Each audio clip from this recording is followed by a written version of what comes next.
Hello everyone, NCERT chemistry के questions और answers कर रहे हैं क्लास 11 का chapter number 2 structure of atom चल रहा है। क्वेश्चन नंबर 40 है। यहाँ पे मैंने उसका जस्ट समरी लिखा है। क्वेश्चन मैं रीड कर देती हूँ, बहुत लंबा था। In Rutherford's experiment generally the thin foil of heavy atom like gold platinum have been used to be bombarded by the alpha particles. If the thin foil of light atoms like aluminium is used, what difference would be observed from the above results? Rutherford uncle ने experiment किया था, ठीक है। और आगे क्या था कि लैपटॉप की टेंशन मत लेना, अभी मैं वहां पे रखने जाऊंगी तो मुझे एडिट करना पड़ेगा video and I don't want to edit. Okay, so Rutherford uncle ने एक्सपेरिमेंट किया था और उन्होंने अल्फा पार्टिकल डाले थे heavy atom like gold platinum उस पे।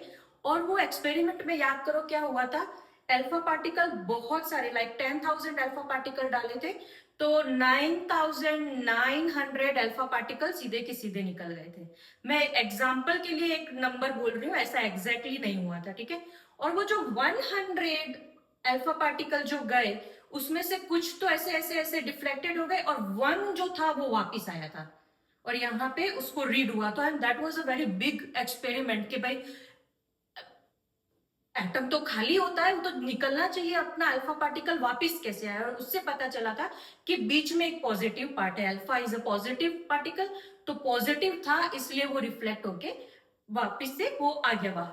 अब यहाँ पे क्वेश्चन ये है कि रदरफोर्ड एक्सपेरिमेंट में जो अल्फा पार्टिकल्स डाले थे वो गोल्ड या प्लेटिनम हैवी पे डाले थे। अगर उसने एल्यूमिनियम यूज किया होता तो हमारा आज कैसा हम केमिस्ट्री पढ़ रहे होते, तो हम थोड़ी डिफरेंट पढ़ रहे होते। देखो, जब गोल्ड लिया था तो गोल्ड में क्या है, बीच का जो पॉजिटिव पार्ट है वो हैवी होता है, I can say like large, ठीक है, बड़ा होता है पॉजिटिव पार्ट, तो इसलिए वो एक 1 अल्फा पार्टिकल वापिस आया। बट अगर एल्यूमिनियम लिया होता तो उसका लाइटर जो न्यूक्लियाई है या पॉजिटिव पार्ट है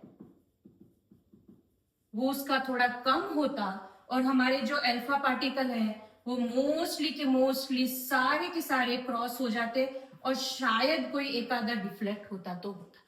तो जो डिफ्लेक्टेड अल्फा पार्टिकल है उनका नंबर सिग्निफिकेंट नहीं होता, बहुत ही ज्यादा कम होता और हम ये शायद कंक्लूजन पे नहीं पहुंच पाते कि अंदर कोई पॉजिटिव पार्ट है कि नहीं, ठीक है।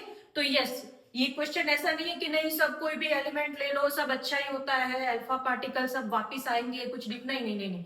गोल्ड और प्लेटिनम में ज्यादा डिफ्लेक्ट होगा और सिग्निफिकेंट एक नंबर मिलेगा कि इतने अल्फा पार्टिकल यहाँ वहां चले गए और एक तो वापिस भी आ गया।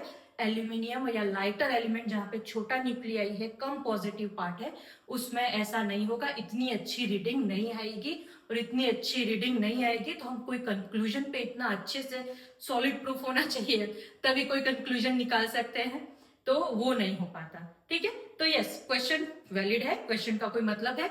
एल्यूमिनियम या लाइटर एलिमेंट में इतना अच्छे से एक्सपेरिमेंट नहीं होता, इतना अच्छा डेटा नहीं आता, ठीक है। रीजन क्या है, इसका पॉजिटिव पार्ट बहुत ज्यादा स्ट्रॉन्ग था और ये मॉडरेट पॉजिटिव पार्ट है, छोटा न्यूक्लियाई है, ठीक है।